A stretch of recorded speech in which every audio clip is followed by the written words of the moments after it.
Aloha and welcome to Thumbing Through Yesterday, the podcast where we take our favorite books off the shelf, dust them off, and remind ourselves why it is we love them so.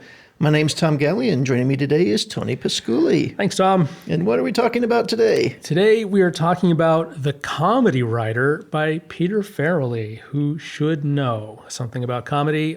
He is the writer-director with his brother of Something About Mary, one of the great romantic comedies of all time.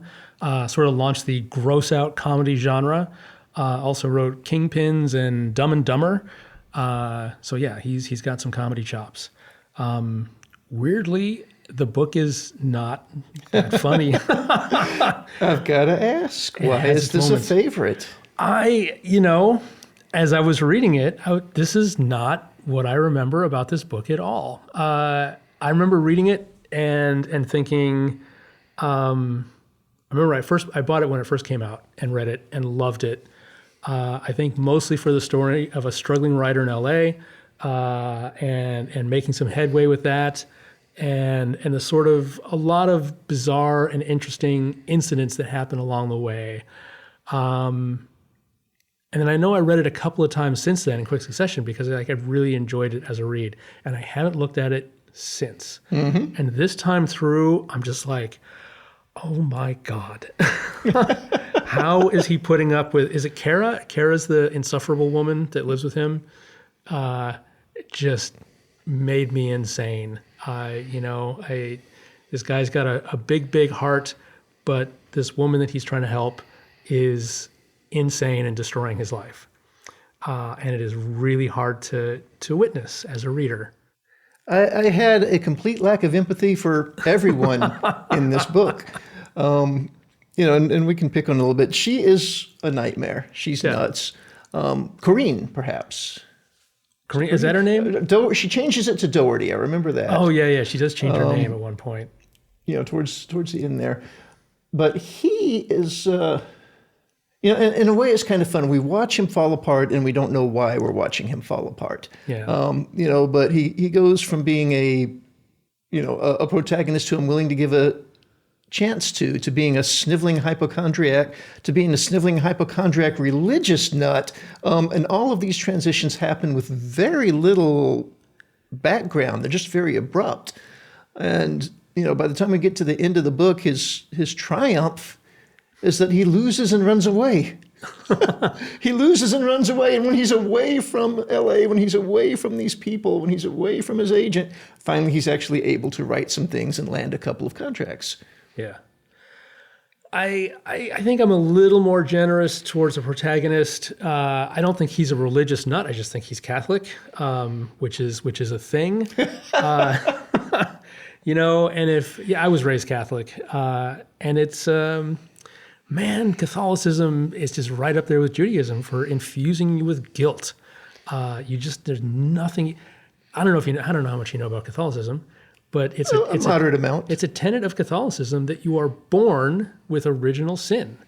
Like, you're born, you've done nothing, you're completely innocent in the eyes of everyone but God. And if you were to die right then, you'd be a sinner. And that's why we baptize you, to wash away that original sin, because man is inherently sinful. That's a grim outlook on life. Yeah, I think I learned that from the Eurythmics, actually. Okay. Yeah. Yeah, but it comes, in the first, roughly the first third of the book, once or twice he makes a very passing reference to, he references, God, and then he references praying. But then all of a sudden, he launches into this litany of prayer. Yeah. And he has this prayer that's, in the Kindle, it was like 6 pages long, that supposedly he does in 2 minutes before he goes to sleep every night. Yeah. And that came out of absolutely nowhere. I'm okay with that. If you're Catholic, you don't always just mention it to people, but it's there. It's in your background. It's part of your, it's part of your day-to-day life. I think there are, let's call them high-functioning Catholics who are not so debilitated by their religion as this man is. But he's dealing with other things besides Catholicism. Indeed.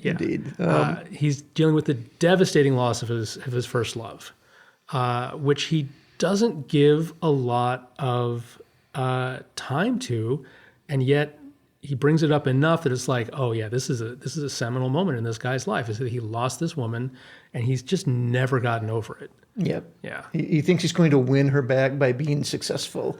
Oh, no. I'm not talking about her. That's not the first love of his life. The first love of his life is the one that falls out of the car. Falls out of the car. How am I not remembering a woman falling out of a car? Because he barely mentions it. This is this girl that he knew early. It was the first woman he loved. And she was laughing in a joke that he told and leaned back against the door. And just, boop. Right. And the reason you don't remember it is because he gives it very, very little attention. He doesn't draw it out. He doesn't make it a big thing. It comes up in passing a couple of times.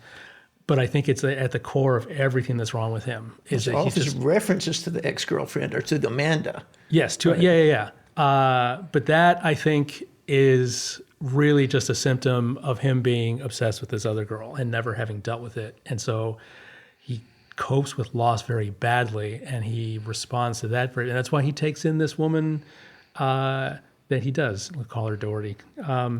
And I believe, much to his Well, and she's the distress. sister of a woman who he watches commit suicide. Which happens in like the first paragraph Yeah, of the book. it's the opening of the book, really. Yeah. He has this encounter, and he doesn't.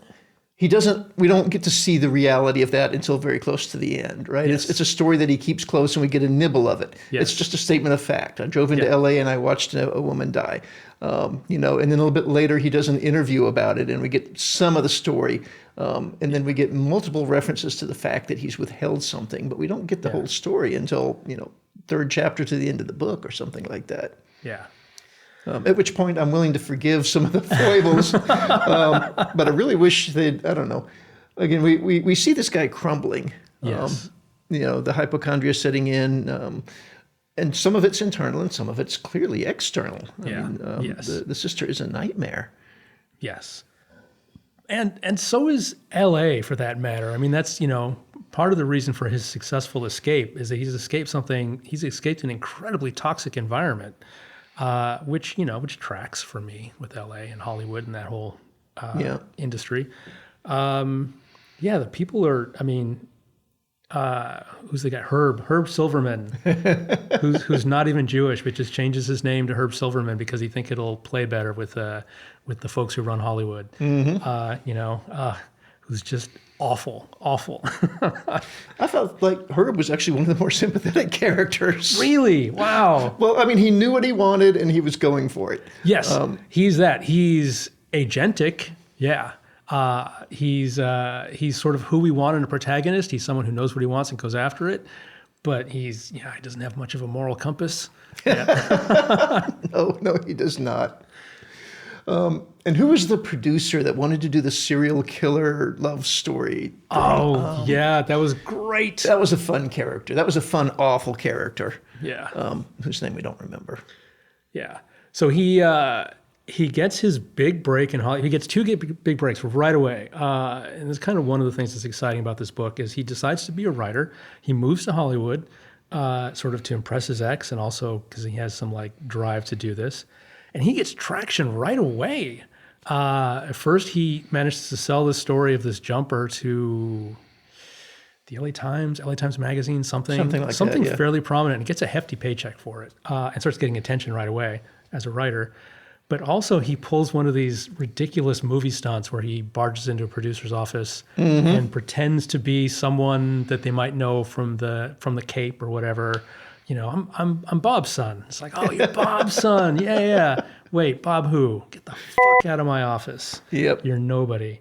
But that impresses an agent who happens to be in the room. He says, if you've got balls and drive like that, you're going to make it in Hollywood. So he's the one that's getting him meetings and stuff, which he's making some progress on.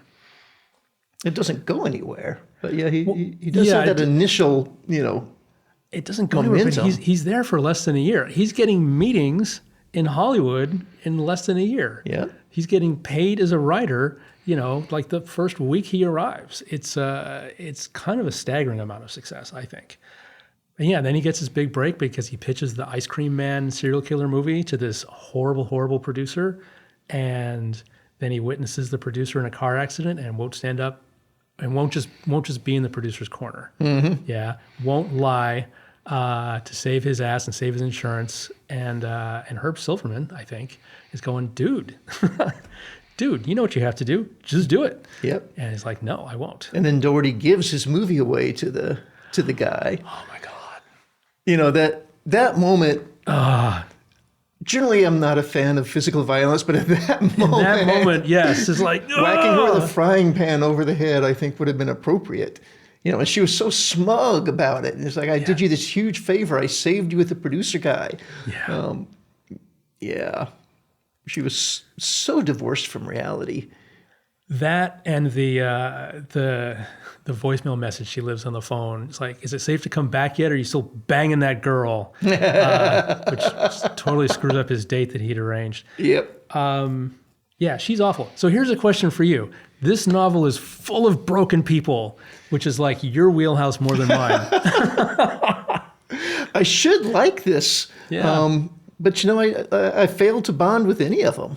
Interesting. You know, Herb is probably, again, the closest thing. And the evil producer was kind of fun just because he was such a conscientiously evil person. You know, and I mean, he was unapologetic. He's like, this is the way it is. Yeah. Do what I tell you to do. Do it the way I tell you to do it, and we'll be fine. Yes. Don't ask me questions. Don't pitch me anything. Lie do for this. me in court, and I will get you a $100,000 screenwriting deal. Yep. Yeah. I mean, that's pretty generous. Indeed. Yeah. Yep. And I don't know. I feel like, I don't know, were I to read this again, knowing the backstory now of our protagonist, I think I might see it differently. And I kind of feel like he should have given us more of that earlier, because he really lost me. Maybe a third of the way in, I literally just stopped caring about our protagonist. He was simply a lens through which I was watching these other messed up people be messed up. His hypochondria hit me a lot harder this time than I remember it hitting me in the past. I don't remember that bothering me, and this time I'm just like, dude, get a grip. Yeah, it was annoying. Yes, it was. Yeah. Now you said there were some moments in here that were funny. The writing was funny, and there were occasionally funny things that happened. I like right out of the gate you would have to have been a pretty miserable kid to be happier as an adult. And that I wasn't.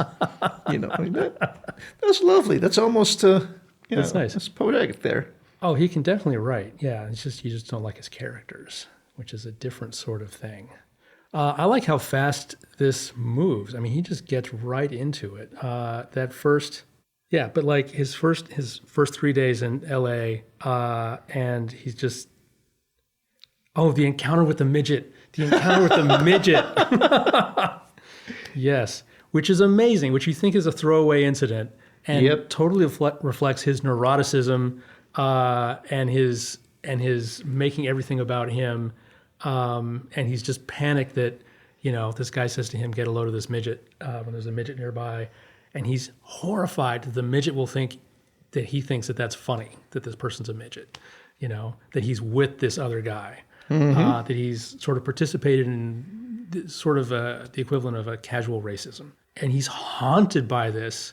And when he actually talks to this little person later, he finds out that the guy doesn't even remember the incident. Doesn't remember him, doesn't remember the incident. It's just like, whatever. Right. No big deal, dude. Yeah. And the person's actually hunting him down, right? He read his article and has been calling him constantly, trying to get a meeting with him. So when he shows up at Henry's door, he's like, oh my, And then he has to rehash, and the man's completely forgotten the incident altogether. He was having a crappy day at the time, and whatever happened just went right by him. So you saying that just now reminded me of something that I was thinking multiple times as I read this book, which was that because it's a novel, a lot of this stuff reads as painful, excruciating. If it was a movie, it would be laugh out loud funny. That's an interesting thought. Yeah.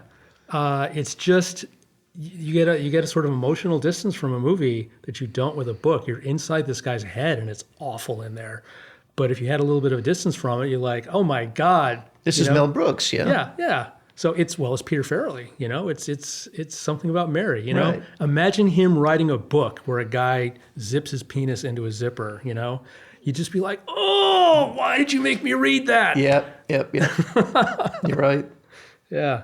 And yet that was a funny scene. Yes, it was. Just looking through some of the stuff I highlighted here without any rhyme or reason. He works as a waiter. He takes a job as a waiter to make.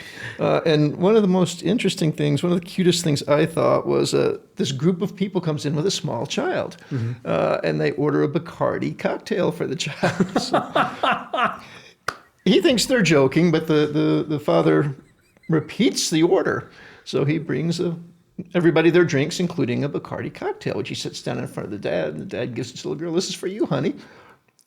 And I believe he brings her 3 of these. And then he's recounting it later in the evening to one of the other waiters, and there's a pause, and he says, Henry, are you sure they didn't order the party cocktail, which is a non-alcoholic kid's drink? Remarkably, he doesn't get fired. Well, he gets fired, but then he begs his way back into the job. You know, but this is the kind of life our protagonist is dealing with. Yeah. So the first girlfriend's name, by the way, was Grace. So he's talking about why he hates 3 o'clock in the morning. I was out at 3 a.m. when I saw the spaceship. He's talking about a UFO that he saw when he was 18. My girlfriend Grace was out at the same hour when she got killed. It's just drops it in there and then goes on to an incident about his dog getting caught in a fish hook. You know, he just drops that in there, and it's just like, it's just one of those things, you know, if you're not, it's like, is this significant? It seems significant. Your girlfriend died, but then he just doesn't mention it again for chapters and chapters. Yeah, so. Yeah, he does that, again, more than once with more than one thing. He decides he's going to become a big brother. But then when he looks into it, the big brother screening process is rather long and thorough, so he decides he's not going to be a big brother. Yeah. But he realizes there's a psychiatric evaluation. He thinks, hey, I can get a free psychiatric. So he goes in the psychiatrist's office and just, lays everything on the line. And as it's winding down, the doctor asks him, did anything out of the ordinary happen to you recently? No, not really. Nothing? No. Nothing at all? I shrugged. I saw a woman jump off of a building. And we move on to the next chapter, Yes. So it's exactly the same sort of just a little drop there. He's got some significant emotional detachment, which is fucking up. He's got a lot of unprocessed stuff bottled up inside that he doesn't know how to deal with it. And it's obviously taking a massive, massive toll on him. But he literally doesn't know. And that's extrapolating here, probably the reason for his hypochondria. It's like there's something wrong with me. It's got to be cancer, Once we got into the part where we actually hear the story of the suicide, and then start looking back at the hypochondria from that lens, and the death of that never actually attached in my mind to him, her falling out of the door like that. Yeah. But yeah, you can see why this guy would start to come apart that way. Yeah. And then, Doherty or Colleen, it's something like that. This was the first one I read. This is like 6 weeks ago. Yeah. But anyway, she later renames herself Doherty, so we'll stick with that. It's such a nightmare that's certainly not helping anything. And yet I think that's part of his dysfunction that helps him take his mind off shit. I can help this woman. I can be a friend to this woman. And she creates all this drama in his life that then he has stuff to deal with that's external. Yeah, it's like he can deal with the fact that he has to get this woman out of the apartment so he can have a date. He can deal with the fact that, he has to take her to the bus station or whatever. It's actionable stuff as opposed to the suicide and the girlfriend, which he can't cope with. Yeah. So he does finally come around, and he says, it was this moment that finally convinced me that the char-breathed insomniac trying to yank my ear from my skull was truly disturbed, and it scared the hell out of me. Because the thought occurred, if Doheny could believe this, and little doubt she did, then she could believe anything. Anything. Yeah. She could believe I was the devil, or she was an alien, or that she should cut my throat in the middle of the night while I slept. Yeah. And I actually applauded. It's like, yes, you're finally getting what all the rest of us have seen since she entered the book. Yeah, because this is after she clocks him in the head with a golf club, right? Yep. Yeah. Which we never find out if she was actually deliberate, if she was just swinging the golf club around and he got his head in the way. She was swinging a golf club in a small apartment with another human being. I mean, right away. Which she had done several times before, and he's tried to stop her, but yeah. And I don't remember if this is before or after she's waiting for some money. It doesn't come in, and he springs for a ticket and takes her to the bus station and thinks that he's washed his hands of her.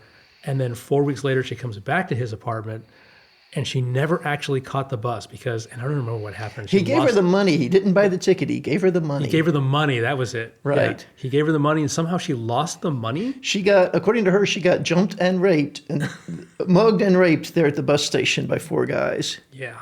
And she's just been hanging out in LA for 4 weeks since then. Yep. Not having gone home, not having gotten help from her friend. And it shows up again at his house 4 weeks later. And just like, oh my God. Oh my God. Yeah. Yep. And then the whole thing with the police showing up and her claiming to live there and him getting thrown out of his own apartment. I've forgotten about that. Yep. Yeah. Yeah. Just infuriating. It is infuriating. And again, if you have some emotional distance from it, it's hilarious. Yeah, I mean, you're right. Watching this as a film would be a totally different experience. Yeah. So he's got a couple of quotes that I like that I highlight. I don't have a lot of stuff highlighted, as it turns out. But one of these is, and this is a little bit of a cliche, but I like it. There's something about a broken heart that makes people better writers. That's his line. And I think there's something to that. I think happy people, if you've never experienced anything terrible in your life, it is really hard to connect and make something weighty. And this guy has experienced some terrible, terrible things. And I think, aside from the fact that the characters are awful and they're hard to connect with, I think the writing is actually very good and moves along.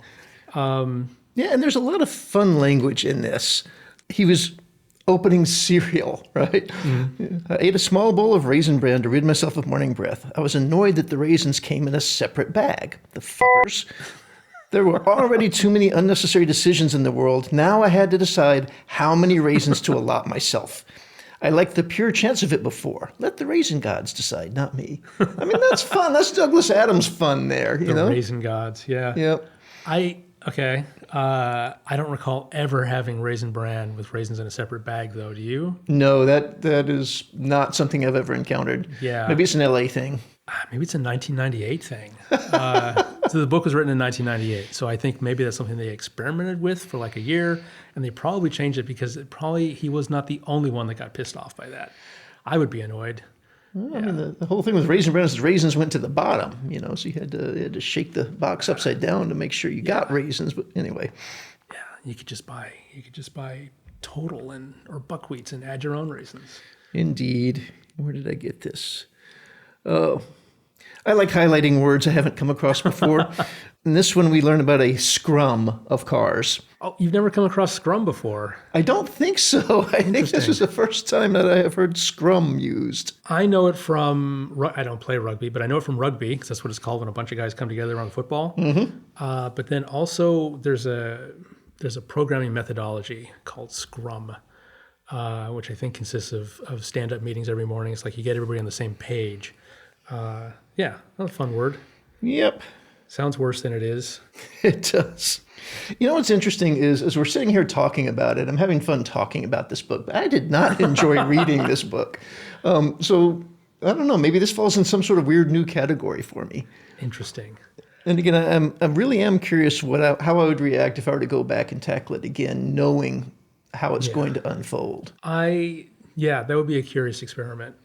There are books, and I think this is weird. This is one I'm going to take off my favorites list. I thought it was a favorite book, and I've reevaluated, and it's like, no, I don't think I consider this a favorite. But it's certainly a book that I know I enjoyed, and I'm glad that I read. But revisiting it, and I don't know what changed in my perspective. Revisiting it, I find this really hard to take.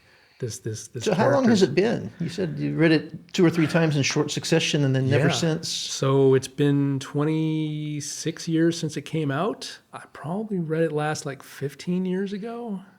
Yeah, because I had to buy it on Kindle to read it. So the last time I read it, I was still reading paperback books, which has been a while for me. It was definitely interesting.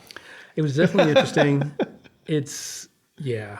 Yeah, but scratch it from the favorite. Not that we're keeping score, but scratch it from the favorites list. I'll just put it on the list of ones that didn't hold up, Yeah. which have been few and far between, really. For me, I think it's just this one and Clockwork Orange. Yeah. Yeah. Clockwork Orange is very disappointing. One of my rules for favorites is if I'm not rereading it every 10 years or so, It's probably not. It's probably not a favorite. If it's a favorite, it's like every time you have an opportunity, it's like, God, it's been about 10 years since I've read that. I should read that again. Then it's a favorite. If it's like, no, I remember reading that. Moving on. Yeah, then maybe not. So I'm not why I had such a much better impression of this that I did. So interesting. Indeed. All right. Closing thoughts on The Comedy Writer? Closing thoughts. I'm happy for Peter. I don't know to what extent this is autobiographical. I hope not much, but I'm happy for him that he found his way to movies, and I think it's great that he tackled a novel. And I think it's pretty clear to everyone involved that his strength is screenplays. And this is a successful novel, but I don't think it was wildly popular, and I just don't think his particular brand of comedy plays well this way. Yeah. But he may have had other reasons for writing it. It feels deeply personal to me as a book. Yeah, So, I don't think as a comedy that it's successful. I don't think that's my takeaway from this book. It had comedic moments. It had comedic writing, but I didn't spend very much time laughing at this book. yeah, that's okay. The Comedy Writer as a title should have been a dead giveaway that it wasn't going to be that funny. Yeah, in retrospect, yeah. All right, so we're moving on to one of your favorite books next. Yeah, we're going classics here. A little bit of H.G. Wells with War of the Worlds. Looking forward to that. All right, we'll see you in 2 weeks. See you in 2 weeks.